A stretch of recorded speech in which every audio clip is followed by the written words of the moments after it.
ভাগিনারা আবদার করেছে তেল পিঠা খাবে, তাই তো সকাল থেকে শুরু করে দিলাম পিঠা বানানো। হ্যালো এভরিওয়ান, আসসালামু আলাইকুম। আপনারা সবাই কেমন আছেন? আলহামদুলিল্লাহ, আমিও ভালো আছি আপনাদের দোয়া এবং ভালোবাসায়।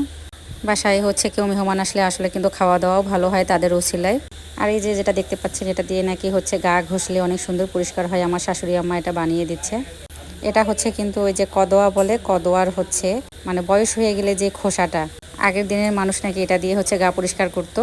তো ভিডিওটা সকাল থেকে শুরু করে দিয়েছি। সকালবেলা হচ্ছে ওরা তো পিঠা খাওয়ার পরে এদিক দিয়ে হচ্ছে আমি আলু সিদ্ধ বসিয়ে দিয়েছি। এই ছোট ছোট আলুগুলো হচ্ছে আজকে ভেজে আমি ভর্তা করব।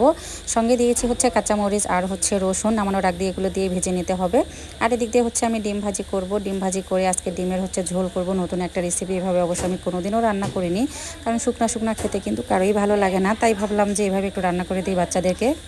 তো এখানে হচ্ছে আমি পেঁয়াজ আর কাঁচামরিচটা বেটে দিয়েছি তেলের মধ্যে। দেওয়ার পরে হচ্ছে কিছুক্ষণ মশলাটা কষিয়ে নিয়ে এখানে পানি দিয়ে দিয়েছি, মানে ডিম পানি তালানির মতোই আর কি। তো ডিমটা ভেজে এইভাবে আবার আমি ঝোল করে দিয়ে দিলাম। তো যাই হোক, খাওয়ার পর বাচ্চারা অনেক পছন্দ করেছে আমার নতুন এই রেসিপিটা।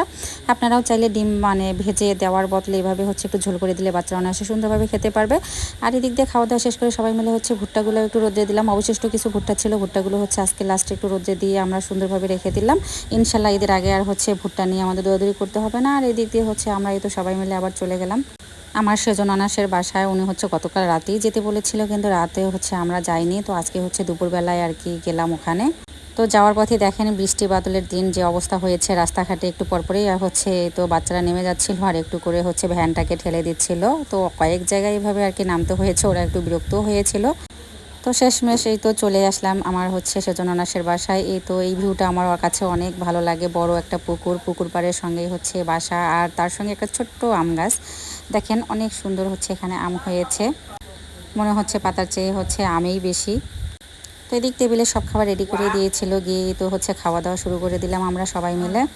আপা মাশাল্লাহ এতটুকু সময়ের মধ্যে অনেক আইটেমেই করেছে। মুরগি ছিল, মাছ ফ্রাই, গরুর মাংস, সালাদ, পোলাও। তো সবাই মিলে তো খাওয়া দাওয়া শেষ করার পরে একটু ছাদে গেলাম। ছাদে গিয়ে যে আশেপাশের হচ্ছে কিছু ভিডিও করে নিলাম। ওখানে গেলেই হচ্ছে আমার ছাদে কিছু সময় ভালো লাগে বসে থাকতে। আর বাচ্চারা এই তো সবাই মিলেও হচ্ছে ওরা এখানে খেলতেছিল, এটাকে বলে ইনো খেলা। আর আমি হচ্ছে আর আমার মেয়ে এই তো ছাদে, আর এপাশে একা হচ্ছে একটু এপাশ ওপাশে একটু ঘুরে ফিরে আসলাম। এসে দেখি আবার আপা নাস্তা রেডি করে দিয়েছে। এদিক থেকে হচ্ছে আবার সবাই মিলে তো হচ্ছে নাস্তা খাচ্ছিলাম। গরম গরম হচ্ছে পপকর্ন ভাজা, পাস্তা রান্না করে দিয়েছে, সঙ্গে আম, কলা, বিস্কিট, চানাচুর সব কিছু মিলিয়ে মাশাল্লাহ দই ছিল। আর আমার মেয়ে একটু ঘুমিয়েছিল অবশ্য, ঘুম থেকে উঠেও একা এখন নাস্তা করতেছে।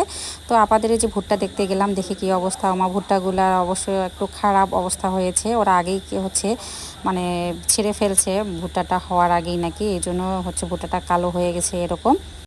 এরপর আবারও আমার মেয়ে দেখি একা একাই ছাদে চলে আসছে। ও উপর থেকে এই যে মাছের খেলাগুলো দেখতেছিল, ওর কাছে নাকি অনেক ভালো লাগতেছিল। ও তো আসতেই চাচ্ছিল না ওর ফুপুর বাসা থেকে। এরপরে তো বাসায় চলে আসলাম। আজকে ভিডিওটা এই পর্যন্তই। টাটা, বাই বাই, আল্লাহ হাফেজ।